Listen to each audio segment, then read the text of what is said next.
In Europe, coronavirus cases are going up and there is a fierce global race on for a coronavirus vaccine. Last month, Russia announced that it had approved one for use. Before clinical testing had been finished, it met with widespread scepticism. But on Friday, the Lancet Medical Journal published the first peer-reviewed data that showed that the injection produces an antibody response with no serious adverse effects. Now, the trials were limited by various factors, including a sample size of only 76 adults. But our next guest says that this is a turning point after the attacks on the Russian project. Joining us now, I'm pleased to say, is Dmitriev, who is the CEO of the Russian Direct Investment Fund, which is backing the vaccine. Kirill, thank you so much for joining us today. How did you persuade the Lancet to report on the vaccine before the large-scale phase 3 testing was actually conducted? Well, I think Lancet is a great, very professional publication, and they just published the data. They didn't really opine on it. They just said, this is the data, and obviously, as you mentioned, the data looks very good. It's 100%, very strong immune response, no side effects, and also about the size of the trials. You know, everybody is talking about 76 people, and say, okay, AstraZeneca had 1,076. But AstraZeneca made a mistake. They thought that they would only work with one shot, and they gave 2 shots to only 10 people. And if you look at 2 shots that are needed, and AstraZeneca admitted going forward, we have 4 times more the number of people as AstraZeneca. So it's a well-designed study with great results. 40,000 post-registration trial is going on right now, and Russia is demonstrating very great safety of its vaccine. Yeah, but Kirill, I mean, that 76 issue is still there, because if you do only test 76 people, isn't it premature to say the vaccine's safe? Well, and this is why the Lancet article clearly mentions that human adenovirus vaccine approach that Russia used has been tested over decades. U.S. military is giving adenovirus vaccines of humans to its military from 1971. And this really differentiates our vaccine from monkey adenovirus, from mRNA, that have not been studied long-term. And frankly, we are publishing an op-ed today asking, okay, we answered all of the questions of the West. Please show us data, show results that mRNA and monkey adenovirus vaccine doesn't increase risk of cancer, doesn't increase risk of infertility. And those are the questions that have to be asked, because human adenovirus has been living with humans for hundreds of thousands of years. But we never were infected en masse by monkey adenovirus. We never had mRNA. And those are significant, important questions that need to be addressed. And we hope that mRNA and monkey adenovirus producers will address those questions as well. Okay, but that is about other producers, and I suppose I'm really interested to understand your vaccine. How many countries have expressed interest in buying it? How many have actually signed binding agreements to buy it? Sure. So we have more than 20 countries exhibit interest in more than 1 billion doses.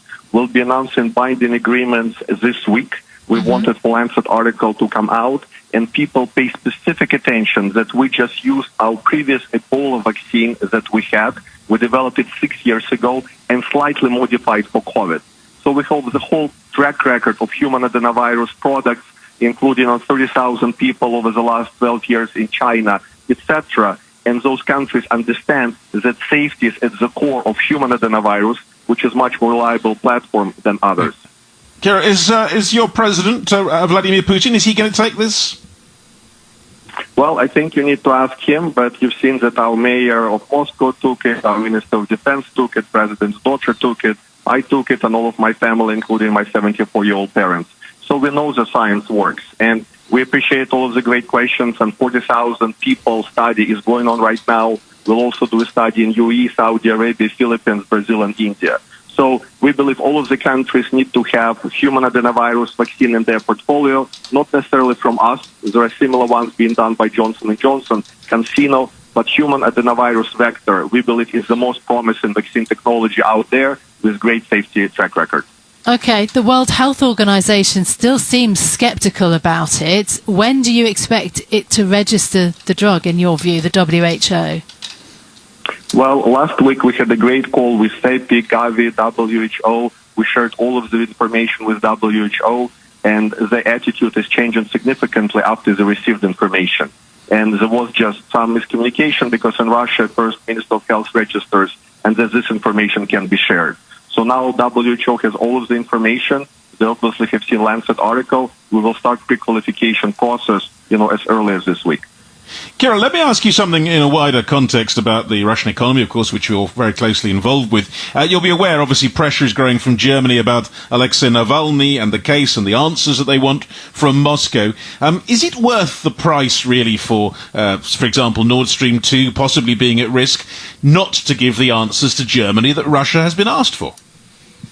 Well, I'm not doing politics, but you can see that Russia has been very actually open about investigation. Russia actually has sent Mr. Navalny, his family wanted to Germany. If they really wanted to hide something, they wouldn't have done it. So you see actually lots of transparency from the side of Russia, and our Minister of Foreign Affairs said that they just need to receive more information from Germany, and it has to be a two-way street. But definitely it's not in the interest of Russia to have this obviously very negative incident. Okay. Just lastly, in terms of production on the vaccine, how confident are you that you can meet the demand, if there is demand in Russia and abroad? I mean, that's another major issue facing vaccine producers. You're totally right. That's a big question. That's why we are partnered with India, Brazil, Korea, some other nations to produce outside of Russia. In Russia, we only have manufacturing capacity for Russia. So for other countries, we'll be producing outside, and we will be announcing also some of the partnership in the next couple of weeks. We have around 300 million doses we agreed to produce in India, and we'll be increasing that production capacity.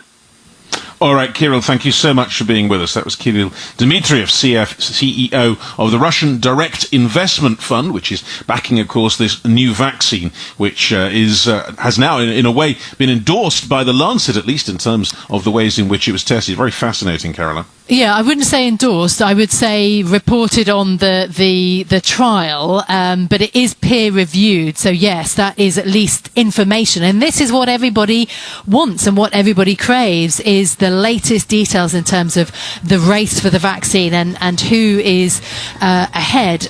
But yeah, really fascinating conversation with Kirill Dmitriev talking about the Russian vaccine and his view on its safety, assuring the world that it is a safe vaccine and that they're being fully disclosing all the information about it.